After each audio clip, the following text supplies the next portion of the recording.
I've eaten my fair share of margarita pizzas these last 24 months in Hobart. I don't think any of them that I've had have wowed me at all. And I think that I can make them at home a million times better than all the ones I've tried. I'm gonna show you guys that it's actually like a really easy task to do. Pizza seems daunting to make, but it's actually like pretty easy once you know what you're doing. And who doesn't wanna make good pizza at home? It's cheap. Pizza is actually like one of the cheapest things to make. You add up all the ingredients that you need to make a margarita pizza, you can make pizzas for less than like $3. So not only are we making a pizza that tastes better, cheaper, and mine might actually even be healthier than your average pizza as well. So let's get into it, daddies. When you're making a margarita pizza, the first thing you always need is some basil. You cannot have a margarita pizza without some fresh little basil leaves. As there's multiple different ways you can have the basil on a pizza. You can just put the whole leaf on as in, and then cook it as well, but I prefer to put it on after the cook. And people will sometimes tear them like this, but I find that my favorite way to have basil, especially when they're big leaflets like this, and just cut them into little fine little strips like this. I like being able to get like a large amount of coverage on the pizza. So there you go, that's our basil. That's what we're gonna be using for the basil.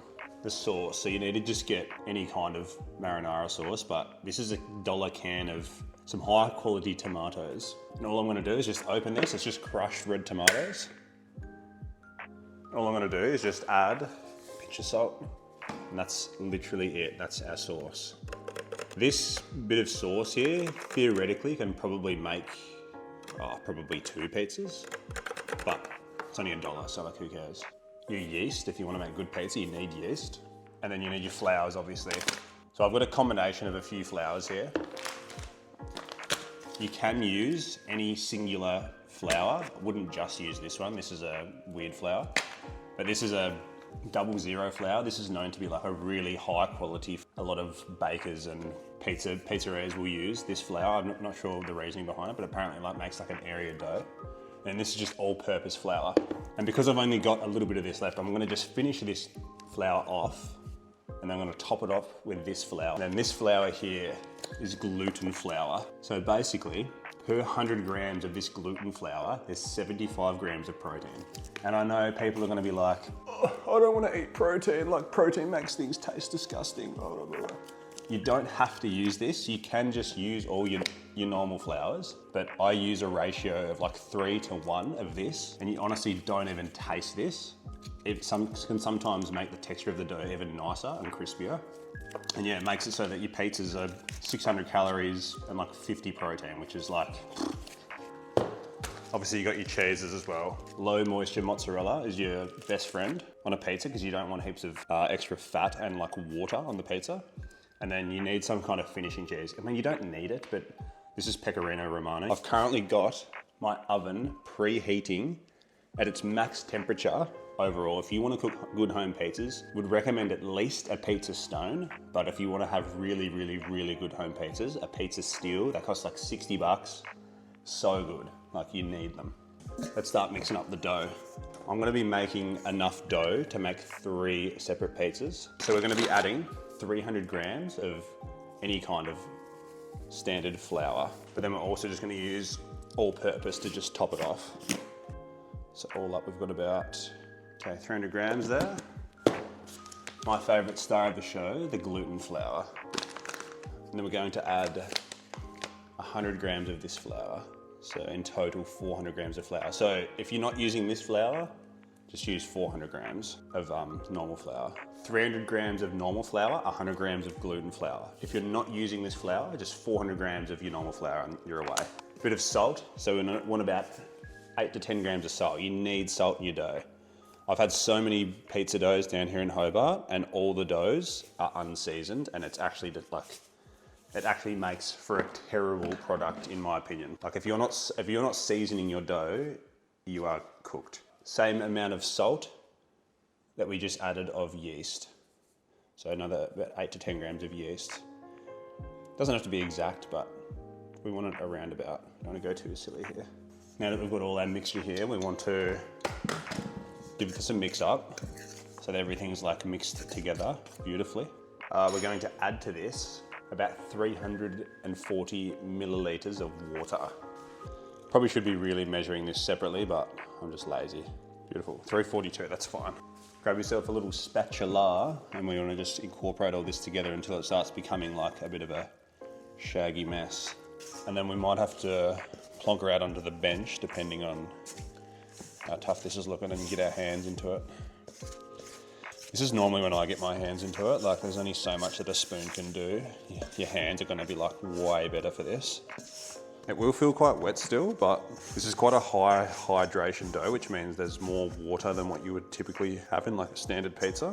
And we do that, well, I'm personally doing that because I like an airier dough, and I also like having the extra water because it means you get a more voluminous dough for not as many calories. I'm just gonna give this a quick knead. Like I could pull this out onto the bench, but I don't really wanna get flour and stuff on the bench. Just gonna knead this for a bit. I'm gonna leave this dough in here just like this, anywhere from 15 to 30 minutes. Just gonna put a little tea towel on this. It's been about 45 minutes, so let's see how she's looking. There she is, the big fella. Now that we've got it like this, we want to do something to it called a stretch and fold. Basically, a stretch and fold is, I'll show you. I'm gonna just wet my hands a little bit,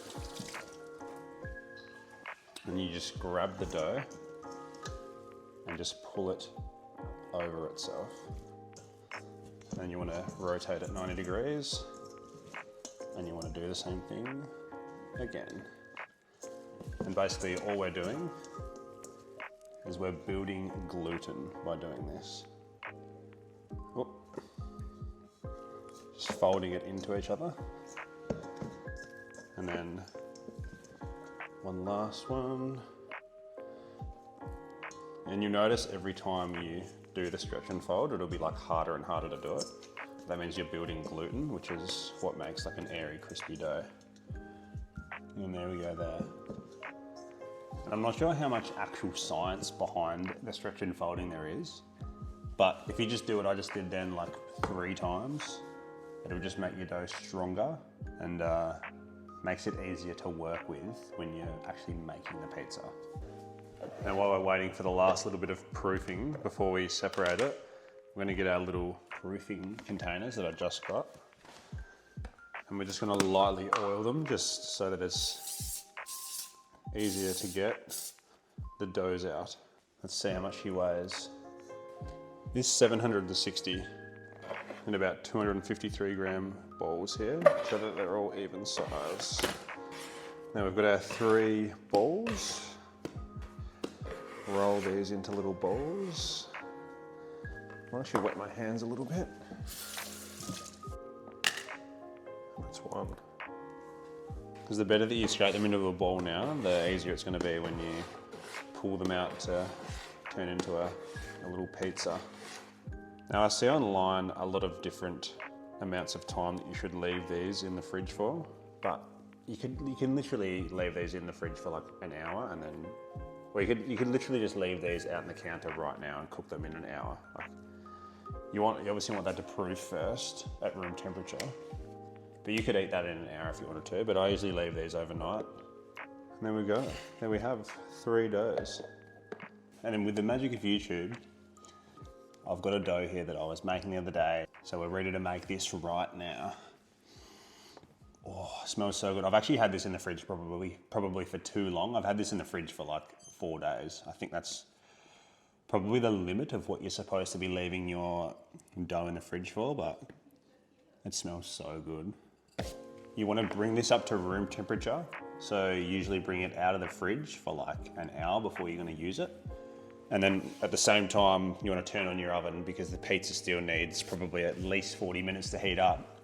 And if you're needing this to come to room temp and that to heat up, they both take about an hour, you may as well do it at the same time. So we're going to flour up our surface here.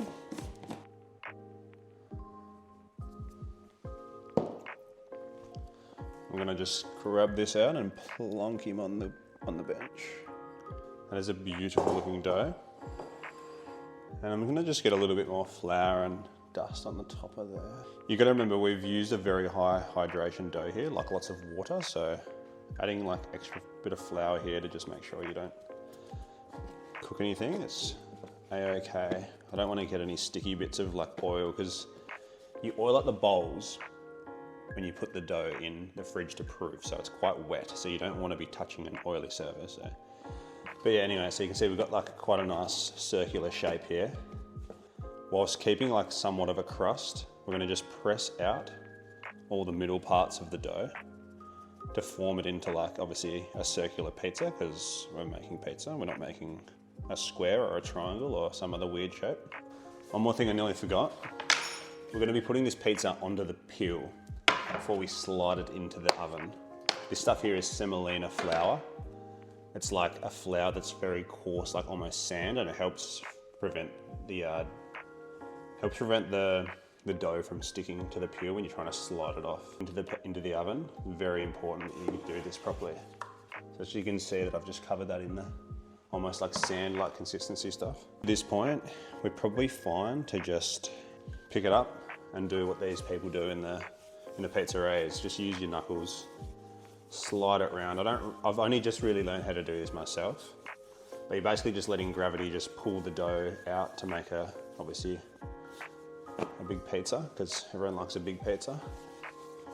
Just trying to not get any of the really thin spots, because we don't want to have a tear in the dough. And just to like reiterate, I'm a novice at making pizza. Like I still don't really know what I'm doing when it comes to stretching these out, but all I know is I know how to make a pizza that I enjoy eating. Obviously you could do this a lot faster, but we don't want to rush things.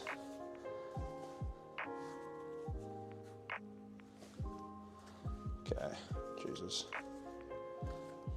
Just I've made a meal of that. Okay. We're making a margarita, so all we're using is the sauce that we made, which is just salt and some crushed tomatoes. I don't know how much of this I'm gonna need. I'm just gonna eyeball it, probably about half this container. And then just slowly work your way out to the edges here. And guys, if you didn't learn anything else from this video, it's that with pizza, less is more. You don't want to just be absolutely flinging crap on your pizza. You want to let the ingredients that you do put on there be able to shine. And if you made a nice dough, you don't want all the ingredients to be overpowering, like the nice crunch and saltiness and just yumminess of the dough. That's probably fine for the amount of sauce we need. And now I'm just going to break up some low moisture mozzarella and just evenly distribute. I honestly think I've used about 100 grams of sauce, and I've probably used about 70 grams of cheese, and that's, in my opinion, all you need. But yeah, now this is ready to go in. People have been known to add a bit of finishing cheese on before they bake it, but it's completely up to you. There's so many ways you can make pizza. I'm just showing you the way I like to do it. And then just one little extra stretch before we put it in the oven, just to really stretch him out. Okay, that is ready to go in the oven. Here we go, opening up the oven, piping hot pizza steel, put him towards the back and just slide him off ever so slowly.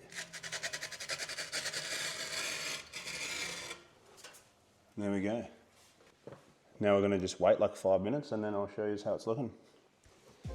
So the pizza's been in for between 5 and 7 minutes, so it's nearly ready to come out. Now, one pro move that I don't know if any pizza places in Hobart actually do, but you must put your pizza on a rack as soon as it comes out of wherever it is.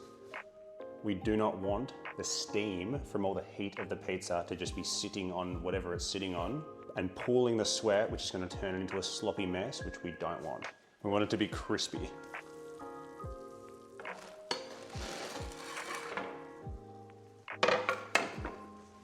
Damn, that looks good. And while it's still hot, a bit more pecorino, just over the top. Nothing too much, nothing too silly, just for a bit of extra something. And I'm just gonna leave this on this tray for like the next, I don't know, minute or so. Just really let the underneath stay crispy. I don't know if you can see the bottom of this. I don't know if you can hear this.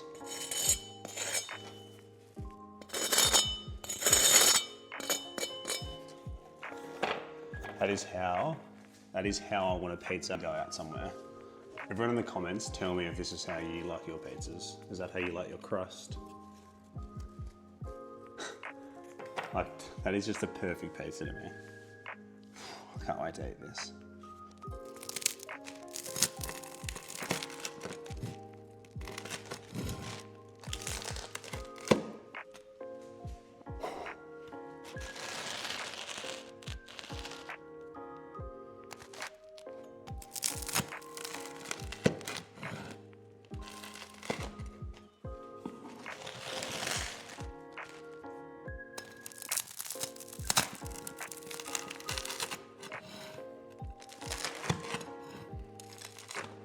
Let's finish it with our favourite man, Basil.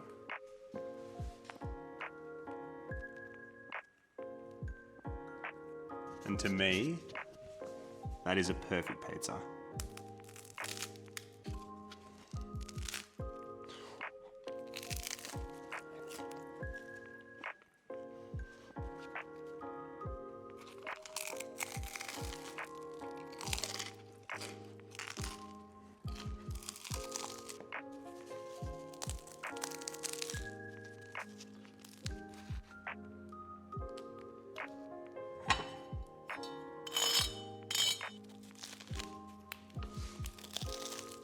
Guys, and the hilarious thing is, this whole pizza, to me, tastes better than any pizza you can get. Better than Domino's, better than Pizza Hut, better than any local pizza you can get.